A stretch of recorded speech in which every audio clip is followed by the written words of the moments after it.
انصار پہلے تو آ جائیں کرپشن پرسپشن انڈیکس کے اوپر آپ کا تجزیہ کیا کہتا ہے؟ کیا ہوا ہمارے ساتھ؟ یہ تو حکومت آئی ٹرانسپیرنسی، شفافیت اور گڈ گورننس کے نعروں کے اوپر تھی.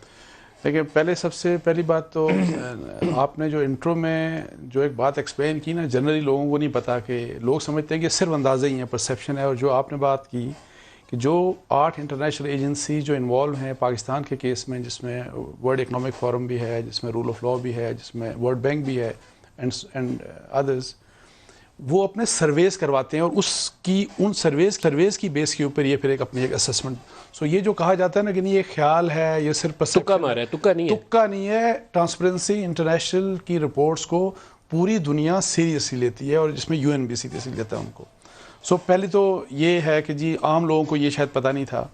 اب ہوا کیا ہے جی، یہ تو بیونڈ ونس کمپریہنشن، میری تو خیر کمپریہنشن سے بالکل باہر ہے. اور اس کی وجہ صرف یہ ہے، میری نظر میں جو بیسک وجہ یہ ہے کہ جو آپ نے ابھی آئیڈینٹیفائی کیا نا ایشو، جتنا زیادہ گورننس کا سیریس مسئلہ پاکستان میں ہے اس وقت، بیکاز گورننس جب نہیں ہوگی تو کرپشن بڑھے گی. بیکاز یہ صرف ایسا نہیں ہے کہ وہ بڑا سکینڈلز دیکھتے ہیں، وہ یہ دیکھتے ہیں کہ بزنسز کیسے ہو رہے ہیں، ہماری جو ڈفرینٹ ایجنسیز ہیں وہ کس قسم کا کام کر رہی ہیں، وہاں پہ جو لوگوں کا انٹریکشن ہو رہا ہے تو اس میں کیا یہ برائبری چل رہی ہے یا نہیں چل رہی.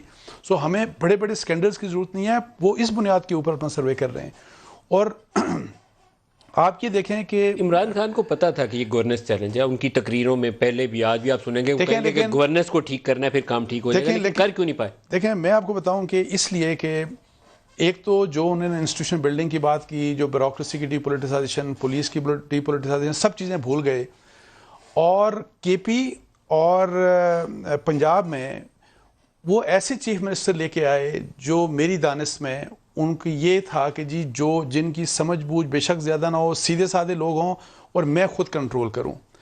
انہوں نے کنٹرول کرنے کی کوشش کی. آپ نے دیکھا کیا حال ہوا، خاص طور پہ پنجاب کا. KP کی تو زیادہ آوازیں ویسے آتی ہی نہیں، وہ بھی آئی ہیں ابھی. انہوں نے پھر کہا کہ اس طرح نہیں چل رہا، تو اب میں اپنے اعتبار کے، اپنی مرضی کے چیف سیکرٹری اور IG لے کے جاؤں گا، جن کے تھرو میں پورا پروونس چلاؤں گا. دیکھیں ایسے نہیں چل سکتا، بیکاز ان کو ایک پولیٹیکل لیڈرشپ ریکوائرڈ ہے. پورا اگر آپ صرف بیوروکریسی کے حوالے کر دیں گے تو جو پولیٹیکل ان پٹ ہے، جو ظاہر ہے ایک آپ ریموٹ کنٹرول مینجمنٹ نہیں ہو سکتی. سو یہ جو ریموٹ کنٹرول مینجمنٹ ہے یہ نہیں چل سکتی. اور اس میں آپ کو بتاؤں کہ ظاہر ہے ہم بزدار صاحب کا بھی کہتے ہیں، ہم فیڈرل گورنمنٹ میں بھی کہتے ہیں کس قسم کے لوگ رکھے ہیں.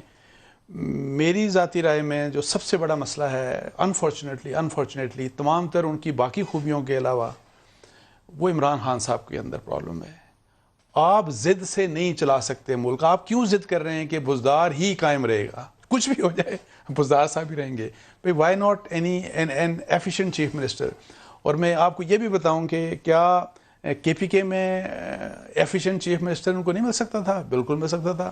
لیکن کیوں اس طرح کا چیف منسٹر رکھا گیا، جنہوں نے جب لاسٹ گورنمنٹ ہی تو شاید ہوم ڈپارٹمنٹ دیا جا رہا تھا تو وہ کہتے کہ یہ میں نہیں سنبھال سکتا. تو جب ہوم ڈپارٹمنٹ نہیں سنبھال سکتے تو ان کو پوری چیف منسٹرشپ دے دی، پورا صوبہ دے دیا گیا.